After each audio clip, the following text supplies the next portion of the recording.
Hello అండి. Welcome to my channel. ఈరోజు నేను క్యాబేజీ కూర చూసి చూపించబోతున్నానండి. చాలా బాగుంటుంది. రైస్‌లోకి, చపాతీ, రోటీస్ అన్నిటిలోకి చాలా బాగుంటుందండి. దీనికోసం మనం ముందుగా పొయ్యి వెలిగించుకొని ఒక మందపాటి గిన్నెను కానీ, కడాయిని కానీ తీసుకొని దాంట్లో కూరకు సరిపడా ఆయిల్ వేసుకొని హీట్ అవ్వగానే తాలింపు గింజలు, జీలకర్ర అలాగే నేను దీంట్లోకి శనగపప్పు తీసుకున్నానండి. మీకు నచ్చితే తీసుకోవచ్చు, లేదా పెసరపప్పు కూడా తీసుకోవచ్చు. ఈ పప్పు మనం దోరగా వేయించుకోవాలండి. దోరగా వేసాక కూరకు సరిపడా పచ్చిమిర్చిని తరిగి వేసుకోవాలి. నేను దీంట్లో కొంచెం పండుబారిన మిర్చిని కూడా వేసుకుంటున్నాను, వేస్ట్ చేయకుండా. నచ్చితే మీరు కూడా వేసుకోవచ్చు, లేదా స్కిప్ చేసి మొత్తం పచ్చిగా ఉన్న మిర్చిని మాత్రమే వేసుకోవచ్చు. అలాగే ఒక మీడియం సైజు ఉల్లిపాయని సన్నగా పొడుగ్గా కట్ చేసుకొని వేసుకోవాలండి. పచ్చిమిర్చి, ఉల్లిపాయ బాగా వేగాలండి, పచ్చివాసన పోయే వరకు. ఇప్పుడు దీంట్లో మనం కొంచెం అల్లం వెల్లుల్లి పేస్ట్ వేసుకొని బాగా కలుపుకోవాలి. ఈ కూర చాలా బాగుంటుందండి టేస్ట్గా.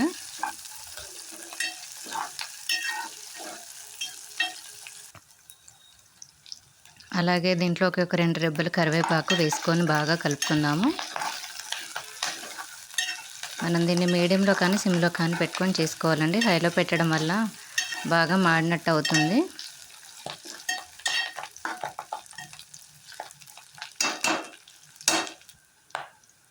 ఇప్పుడు దీంట్లోకి రుచికి సరిపడా పసుపు వేసుకొని కలుపుకుందాము. బాగా ఎక్కువ వేసుకోకూడదండి, చేదైపోతుంది. ఇదంతా బాగా కలుపుకుందాం ఒకసారి.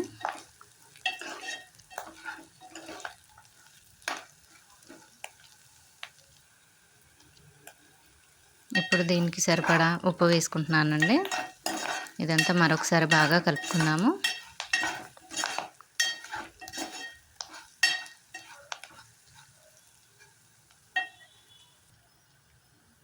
ఇప్పుడు దీంట్లోకి మనం సన్నగా తరిగి పెట్టుకొని వాష్ చేసుకున్న క్యాబేజీని వేసుకోవాలండి దీంట్లోకి. ఇది ముద్దకూర కాబట్టి వాటర్ యాడ్ చేయాల్సిన అవసరం లేదండి. మొత్తం క్యాబేజీ తరిగంతా వేసుకున్న తర్వాత నెమ్మదిగా కలుపుకోవాలండి.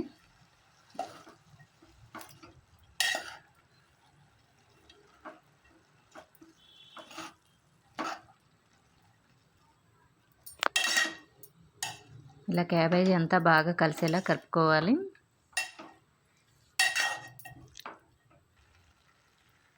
ఇదంతా బాగా కలిసిన తర్వాత మనం దీనిపైన మూత వేసుకొని పక్కన ఉంచుదామండి. ఒక 10 నిమిషాల తర్వాత మనం మూత తీసుకొని మరొకసారి దీన్ని బాగా కలుపుకుందామండి.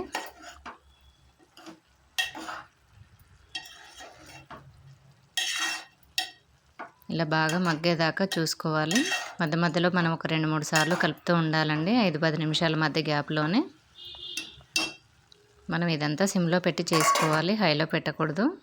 మరొకసారి మనం మూత వేసి 10 నిమిషాల తర్వాత తీసి చూద్దామండి. ఇందాకటికంటే ఇప్పుడు ఇంకా బాగా మగ్గింది కదండి. క్యాబేజీ ముద్ద కూర చాలా బాగుంటుందండి ఆ రైస్లో కూడా.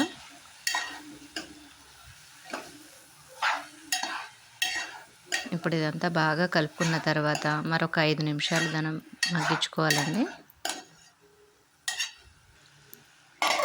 ఇలా మూత వేసుకొని మరొక 5 నిమిషాల తర్వాత తీసి కలుపుకుందామండి. కూర చాలా త్వరగా అయిపోతుంది కూడా వండడానికి. మన లంచ్ బాక్స్లోకి ఎనీ టైంలో కూడా మనం ఈజీగా చేసుకునే కర్రీ అండి ఇది, క్యాబేజీ ముద్ద కూర. ఇలా బాగా కలిసిన తర్వాత చూసారా, అడుగు పట్టేస్తుంది. ఇప్పుడు మనం ఇది బాగా మగ్గిందనుకోవచ్చు. ఇప్పుడు దీన్ని మనం ఆఫ్ చేసుకొని సర్వ్ చేసుకుంటే క్యాబేజీ ముద్ద కూర రెడీ అండి. టేస్ట్ చూసి ట్రై చేయండి. బాగుంటే లైక్ చేయండి, షేర్ చేయండి.